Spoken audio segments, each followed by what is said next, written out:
everyone, and welcome back. Today is Tuesday, March 26th, and when I woke up this morning, I was 63.05 kilo, so a net gain of 550 grams since yesterday.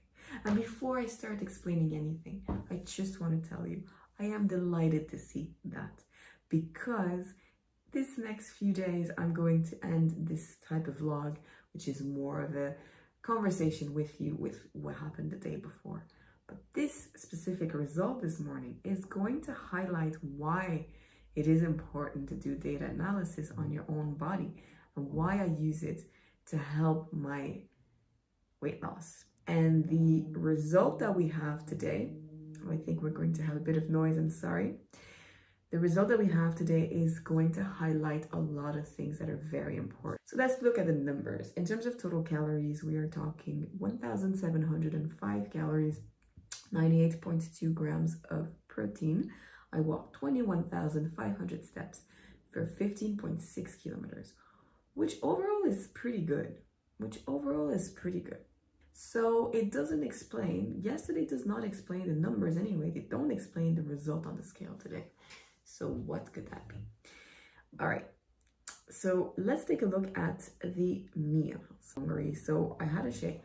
I had a little bit of nuts, cashew and almonds, but not more than 15 grams.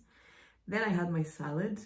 I had an apple before that, and I had a salad in like a really non-amazing condition for a picnic, but I really wanted to eat next to the water, so I had the storm in front of me. It was really delightful. That was the last salad of the batch. I had to do another meal prep for the next 4 days. So I then had my last meal at around 6 p.m. and had the quinoa, tofu, broccoli, couscous, broccoli. You see, I can't even remember what I ate the day before. I'll tell you about this later. So couscous, broccoli, and tofu, to which I added some Emmental cheese, about 20 grams. It kind of fell, but I was like, you know what? I love Emmental, so let's leave it on the scale. I want 20 grams anyway. I had a bit of gorgonzola cheese with crackers, not pictured here, and 2 squares of chocolate at the end of the meal. I had also a leek soup, leek and potato, as an appetizer. So when you look at yesterday, like, what's going on? Like, it's a fine day. It's 1,700 calories. That's fine. I walked 21,500 kilometers. Now that, also I went to the gym. I tried that, I did a leg workout. That crazy machine, that hack squat, was really tough with no weight on.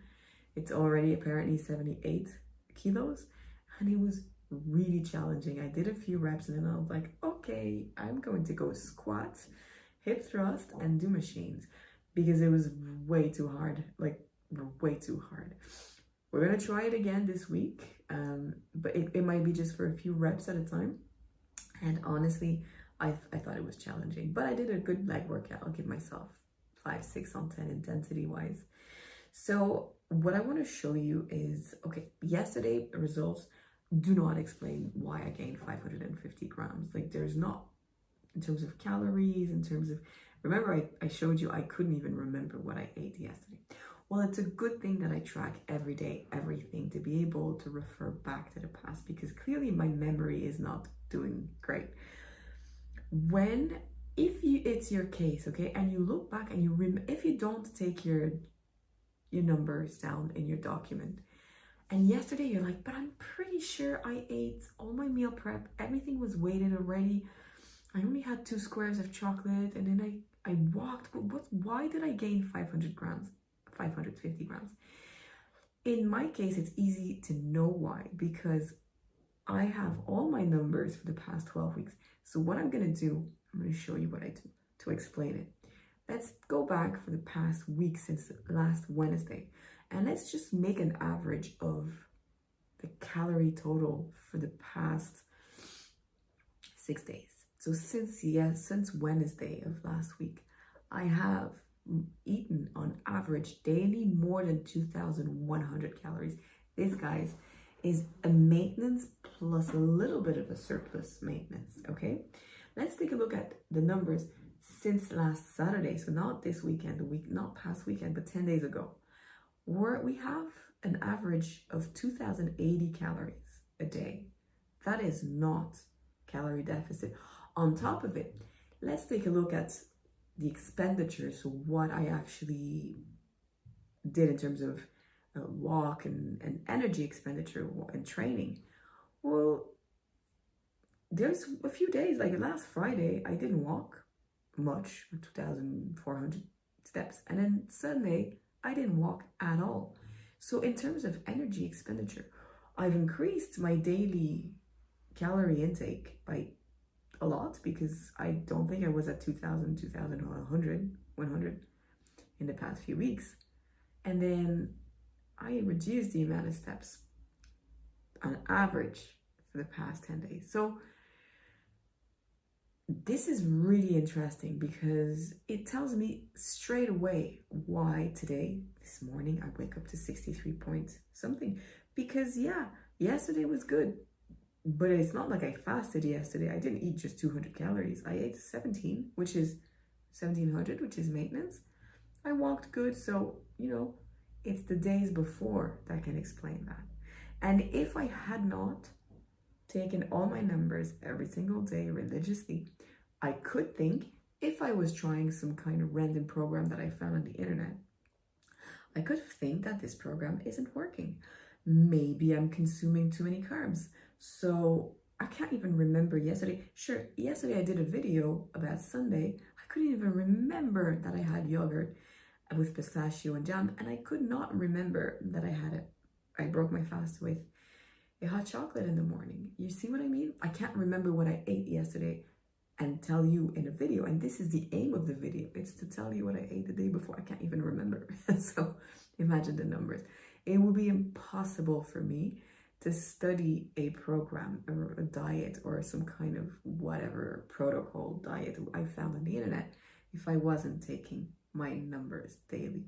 Because thanks to that data analysis, I can tell you that I'm doing everything fine. The only thing that I'm doing is consuming a little too much calories if I want to be in a deficit. I'm not in a deficit. I haven't been in a deficit on average since Saturday, probably mid-March. So I don't need to stop what I'm doing. What I need to do is keep doing what I'm doing, which is eating healthy, which is eating balanced. I don't give up on carbs. I don't give up on fats. I try to eat as much protein as I can every day. But say if I was on, I'm doing this and I'm like, oh no, it's not working, because no, I did a great day yesterday. I have no idea about the numbers, but I'm pretty sure I ate my 3 meals, and then I ate a bit of cheese, a bit of chocolate, and then I gained this morning. I walked and I went to the gym and I gained weight this morning. So I have to do something different. And I would try, say, keto, for example. I have nothing against keto, but keto is all about the fats, right? 25% protein, I think, from what I remember. Not that I'm a big fan of this keto lifestyle, but it helps some people, I'm sure. For me, I think it's 5% of your total intake is taken from carbs.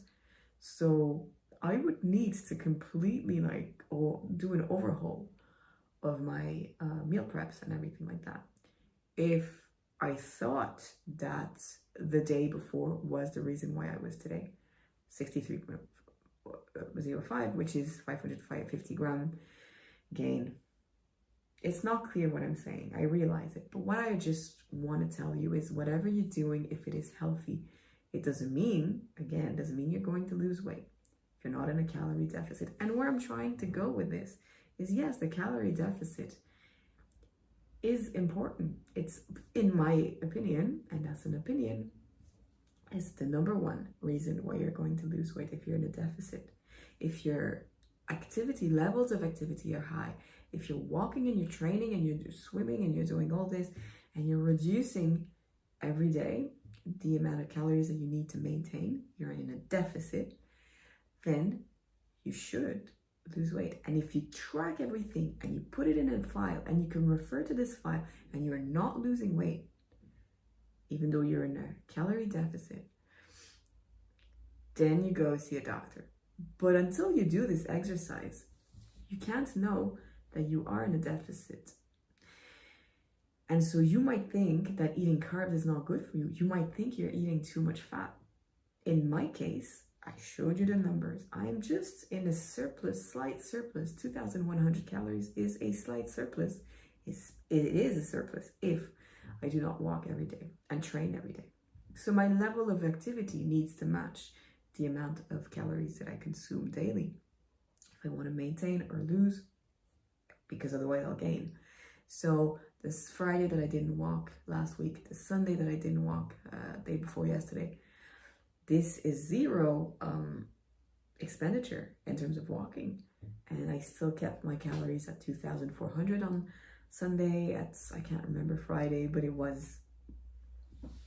Friday was 1,859 calories. So you see, this is what I'm going to be doing April, May, because I have all that data of the past 12 weeks and I want to refine my weight loss. I'm not at my goal weight. My goal weight is 59 and I am 63 today. So we still have, even if I was 62.5, I'd still be 3.5 kilo over my goal weight.